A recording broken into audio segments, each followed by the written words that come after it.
నమస్తే, welcome to Mega 9. This is Tejaswi. ముందుగా headlines.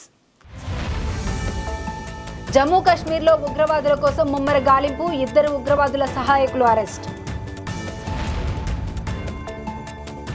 ఉచిత పథకాలపై మంత్రి తుమ్మల సంచలన వ్యాఖ్యలు, ఉచిత పథకాలు తగ్గించాలన్న మంత్రి. ఆర్టీసీలో మోగిన సైరన్, ఈ నెల 7వ తేదీన సమ్మెకు పిలుపునిచ్చిన RTC JAC. Malkajgiri BJP MP Etela fire, కులగణనపై కాంగ్రెస్ గొప్పలు చెప్పుకోవడం సిగ్గుచేటు అని ఆగ్రహం. ఇక డీటెయిల్స్లోకి వెళ్తే, హైదరాబాద్ బేగంపేట విమానాశ్రయంలో కేంద్ర మంత్రి నితిన్ గడ్కరీతో సీఎం రేవంత్ రెడ్డి భేటీ అయ్యారు. Hyderabad regional ring road, radial రోడ్ల నిర్మాణాలపై గడ్కరీతో సీఎం చర్చించారు. ఇప్పటికే టెండర్లను ఆహ్వానించిన RRR ఉత్తర భాగానికి వీలైనంత త్వరగా ఫైనాన్షియల్ కేబినెట్ ఆమోదం తెలపాలని సీఎం కోరారు. రీజనల్ రింగ్ రోడ్డు ఉత్తర భాగంతో పాటు దక్షిణ భాగాన్ని ఏకకాలంలో పూర్తి చేసేందుకు సహకరించాలని కోరారు. హైదరాబాద్ అమరావతి గ్రీన్ఫీల్డ్ ఎక్స్ప్రెస్ వేను వీలైనంత త్వరగా మంజూరు చేయాలన్నారు. ORR, RRRలను కలుపుతూ రేడియల్ రోడ్ల అభివృద్ధి ఆవశ్యకతను కేంద్ర మంత్రికి వివరించారు. సీఎంతో పాటు మంత్రులు కోమటిరెడ్డి వెంకటరెడ్డి, పొన్నం ప్రభాకర్, తుమ్మల నాగేశ్వరరావు, ఎంపీలు మల్లు రవి, అనిల్ కుమార్ యాదవ్, సలహాదారులు హర్కర వేణుగోపాల్ తదితరులు భేటీలో పాల్గొన్నారు. విజయవాడ పశ్చిమ బీజేపీ ఎమ్మెల్యే సుజనా చౌదరికి లండన్లో ప్రమాదం జరిగింది. ఒక సూపర్ మార్కెట్లో కాలు జారి పట్టడంతో కుడి భుజానికి తీవ్ర గాయమై ఎముక విరిగింది. దీంతో ఆయనకు కుటుంబ సభ్యులు చికిత్స నిమిత్తం హైదరాబాద్ తీసుకువస్తున్నారు. ఆయనకు హైదరాబాద్లోని ఓ ప్రైవేట్ ఆసుపత్రిలో శస్త్రచికిత్స చేయనున్నారు. తెలంగాణ రాష్ట్ర ప్రధాన సమాచార కమిషనర్గా సీనియర్ ఇండియన్ ఫారెస్ట్ సర్వీస్ అధికారి జి చంద్రశేఖర్ రెడ్డిని నియమితులయ్యారు. ఈ మేరకు ప్రభుత్వం అధికారిక ఉత్తర్వులు జారీ చేసింది. గవర్నర్ జిష్ణుదేవ్ వర్మ ఆమోదంతో రాష్ట్ర సర్కార్ ఈ నియామక ఉత్తర్వులను జారీ చేసింది. నిజామాబాద్ జిల్లాలో భూమి కంపించింది. మోర్తాడ్, కమ్మర్పల్లి, భీమ్గల్ మండలాల్లో భూమి స్వల్పంగా కంపించింది. కొన్ని సెకండ్ల పాటు భూమి కంపించడంతో ఇండ్ల నుండి ప్రజలు భయంతో పరుగులు తీశారు. సంగారెడ్డి జిల్లా పారిశ్రామికవాడ బొల్లారంలోని మైలన్ కెమికల్ ల్యాబొరేటరీస్ పరిశ్రమ R&D సెంటర్లో అగ్ని ప్రమాదం చోటు చేసుకుంది. మంటలు తీవ్రంగా ఎగసిపడుతున్నాయి. దీంతో చుట్టుపక్కలంతా దట్టమైన పొగ అలుముకుంది. స్థానికులు ఫైర్ సిబ్బందికి సమాచారం ఇవ్వగా ఘటనా స్థలానికి చేరుకొని మంటలను అదుపు చేసేందుకు ప్రయత్నిస్తున్నారు. నెల్లూరు జిల్లా కొడవలూరు మండలం నాత్ రాజుపాలెం మీనమ్మగుట్ట వద్ద క్షుద్ర పూజలు కలకలం రేపాయి.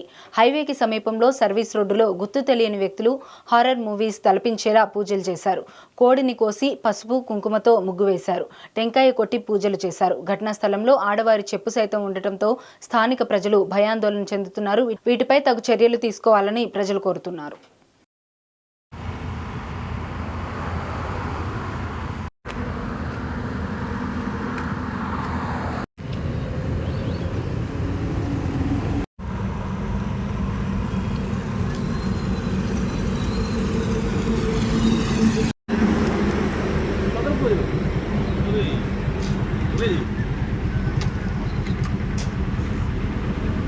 ప్రభుత్వం మీద సమరమే అంటూ ఉద్యోగ సంఘాలు ప్రకటించడంపై సీఎం రేవంత్ రెడ్డి మండిపడ్డాడు. 1వ తేదీనే జీతాలు ఇస్తున్నందుకు సమరం చేస్తారా అని రేవంత్ రెడ్డి ప్రశ్నించారు.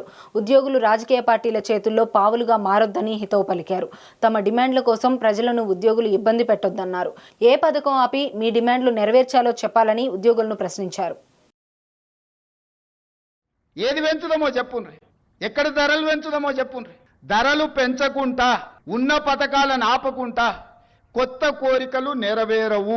కొత్త కోరికలు కోరుకొని మనము నిరసనలో, ధర్నాలో, దీక్షలో, బందో చేస్తే ఉన్న వ్యవస్థ కూడా కుప్పగూలుతుంది. ఉన్నది కుప్పగూల్చుకుంటే ఇంక మళ్ళీ తిరిగి తేరుకోవడానికి కూడా ఇంకేం లేదు. ఇంకో దివాలా రాష్ట్రంగా మనం మారుతాము. మనం సమరం చేయడానికి ఇక్కడ లేం. ప్రజల మీద యుద్ధం చేసిన వాళ్ళు ఎవరు బాగుపడ్డోళ్ళు లేరు. ప్రజలు ఊరుకుంటారా? ప్రజల మీద యుద్ధం చేస్తే ఎవరి మీద యుద్ధం చేస్తారు? ఈ 9 లక్షల మంది ప్రభుత్వ ఉద్యోగులందరూ కలిస్తే మేమందరం కలిస్తేనే ప్రభుత్వం, మనందరం కలిసి పనిచేస్తేనే పేదలకు మేలు జరుగుతుంది. ఈరోజు సమరం అని ప్రకటిస్తారు. ఎవరి మీద సమరం చేస్తారు? ఎవరిని మీరు ఈరోజు ఎవరిని నిందించదలుచుకున్నారు? ఎవరిని కొట్టదలుచుకున్నారు? ఎవరి మీద మీరు యుద్ధం ప్రకటిస్తున్నారని నేను సంఘాల నాయకులను అడగదలుచుకున్నా.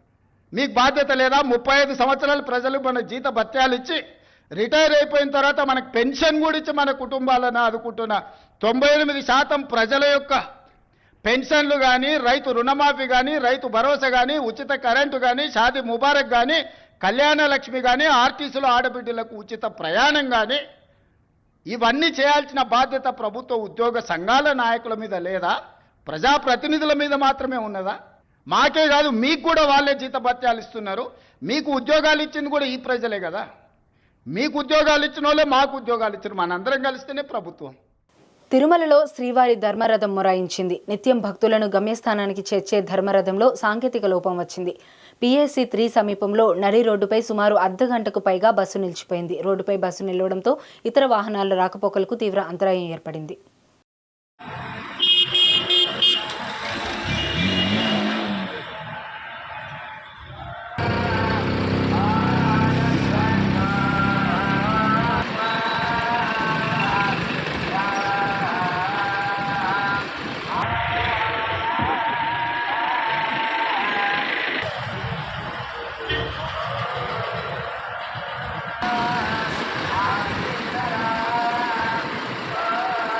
మిస్ వరల్డ్ పోటీలకు హైదరాబాద్ ముస్తాబైంది. ఈ నెల 7 నుండి 31 వరకు జరిగే పోటీలను తెలంగాణ ప్రభుత్వం ప్రతిష్టాత్మకంగా తీసుకుంది. ఎందుకంటే ప్రపంచంలోని 120 దేశాల నుండి అందాల పోటీల్లో పాల్గొనడానికి సుందరిమణులు హైదరాబాద్కు రాబోతున్నారు. ఈ నేపథ్యంలో ఇబ్బందులు తలెత్తకుండా సీఎం రేవంత్ రెడ్డి ప్రత్యేకంగా చొరవ తీసుకుని ఏర్పాట్లపై సమీక్ష నిర్వహించారు. అందాల పోటీలను ప్రభుత్వం సీరియస్గా తీసుకుంటే RSS, బజరంగ్ దళ్ మాత్రం అందాల పోటీలను అడ్డుకుంటామని ఇప్పటికే హెచ్చరించాయి. ఇదే అంశానికి సంబంధించి మరింత సమాచారం మా సీనియర్ కరెస్పాండెంట్ శ్రీనివాస్ అందిస్తారు. హైదరాబాద్ మహానగరం ఇప్పుడు ప్రపంచ సుందరి పోటీలకు వేదిక కానుంది. ఇటు ప్రపంచ సుందరి పోటీలు ఈ నెల 7 నుండి కూడా ఇటు హైదరాబాద్ మహానగరం నిర్వహించనున్నారు. దీనికి సంబంధించినటువంటి ఇప్పటికే ఏర్పాట్లు కూడా పూర్తయినాయి. ఇటు ప్రపంచ సుందరి పోటీలకు వివిధ దేశాల నుండి కూడా సుందరిమణులు అంటే ఆ దేశాలకు సంబంధించినటువంటి మిస్ ఏదైతే సుందరిమణులు ఎవరైతే ఉన్నారో వారందరూ కూడా ఇప్పటికే హైదరాబాద్ మహానగరాన్ని చేరుకున్నారు. దీంతోపాటు హైదరాబాద్ మహానగరంతో పాటు తెలంగాణ రాష్ట్రంలోని వివిధ ప్రాంతాల్లో ఒక్కొక్క రోజు ఒక్కొక్క ఈవెంట్ నిర్వహించనున్నారు. అంటే తెలంగాణ రాష్ట్రంలో ఉన్నటువంటి అన్ని ప్రాంతాల యొక్క విశిష్టతను తెలిపే, ప్రపంచానికి విశిష్టత తెలిపే విధంగా ఈ ప్రోగ్రామ్ని అయితే డిజైన్ చేశారంటే ఈ ప్రోగ్రాంలో భాగంగా ముందుగా అయితే జిల్లాల్లోనే అంటే తెలంగాణ రాష్ట్ర వ్యాప్తంగా ఉన్నటువంటి అన్ని టూరిజం ప్లేస్లో అన్ని పర్యాటక ప్రాంతాల్లో కూడా ఒక్కొక్క ఈవెంట్ను జరపనున్నట్టు వరంగల్తో పాటు అనేక అటు వరంగల్లో 1000 స్తంభాల గుడి, దాంతోపాటు వరంగల్లో ఉన్నటువంటి భద్రకాళి టెంపుల్, దాంతోపాటు రామప్ప ఆలయం అంటే ఇప్పుడు ప్రపంచానికి పరిచయం చేసే విధంగా ఇటు అందాల సుందరి పోటీలను ఇక్కడ అంటే ఈ తెలంగాణ రాష్ట్రంలో ఉన్నటువంటి అన్ని టూరిజం ప్లేసుల్లో వేదికలను ఏర్పాటు చేయనున్నారు. దానికి సంబంధించి కూడా ఇటు తెలంగాణ రాష్ట్ర ముఖ్యమంత్రి అధ్యక్షుడు అంటే తెలంగాణ రాష్ట్ర ముఖ్యమంత్రి పర్యవేక్షణలో ఇటు టూరిజం మంత్రి పర్యవేక్షణలో అన్ని ఏర్పాట్లు కూడా ఇప్పటికే పూర్తి కావచ్చినాయి. దాంతోపాటు ఈరోజు మరికొద్ది సేపట్లో ఇక్కడ కమాండ్ కంట్రోల్ రూమ్లో దీనికి సంబంధించినటువంటి చర్చలు కూడా అంటే దీనికి సంబంధించిన సమీక్ష సమావేశం కూడా జరపనున్నారు. దీనికి రాష్ట్ర ముఖ్యమంత్రితో పాటు టూరిజం మినిస్టర్, దాంతోపాటు నూతనంగా ఎంపికైనటువంటి రామకృష్ణ CS కూడా ఇక్కడికి అయితే ఈ సమావేశానికి హాజరు కావాలంటే మిస్ వరల్డ్ పోటీల్లో ఎవరికి కూడా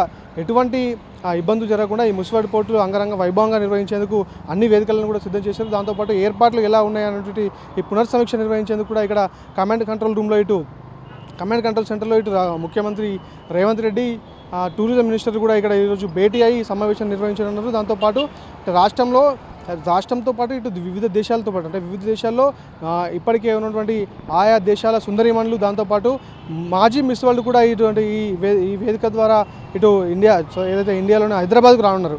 హైదరాబాద్ వేదికలో ఏర్పడుతున్న ఈ అన్ని ఏదైతే అందాల పోటీ వీక్షించేందుకు కూడా వివిధ దేశాల నుండి కూడా ఆ దేశాల ప్రతినిధులు వస్తారు. వారందరికీ కూడా కావాల్సినటువంటి అన్ని ఏర్పాట్లు చేశారు. అంటే ఈ ఏర్పాట్లతో పాటు ఏంటంటే ఇటు హైదరాబాద్ రాష్ట్రాన్ని ఇంకా పర్యాటకంగా కేంద్రంగా అభివృద్ధి చేయడంతో పాటు రాష్ట్రంలో ఉన్నటువంటి అన్ని పర్యాటక కేంద్రాలను ప్రపంచ స్థాయికి పరిచయం చేసి అంటే భారీ ఎత్తున పెట్టుబడులను ఆకర్షించేందుకు కూడా ఈ వేదిక ఉపయోగపడుతుందని చెప్పేసి ఇటు రాష్ట్రంలో ఉన్నటువంటి ప్రభుత్వ యంత్రాంగం చెప్తా ఉన్నది.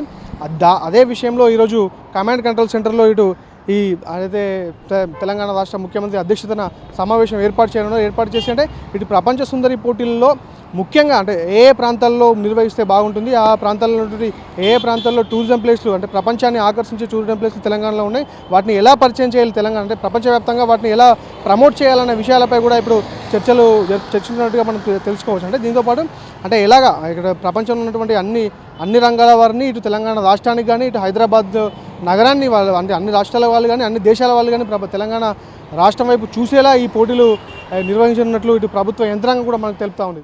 ఇవి ఇప్పటి వరకు ఉన్న అప్డేట్స్. Keep watching mega 9.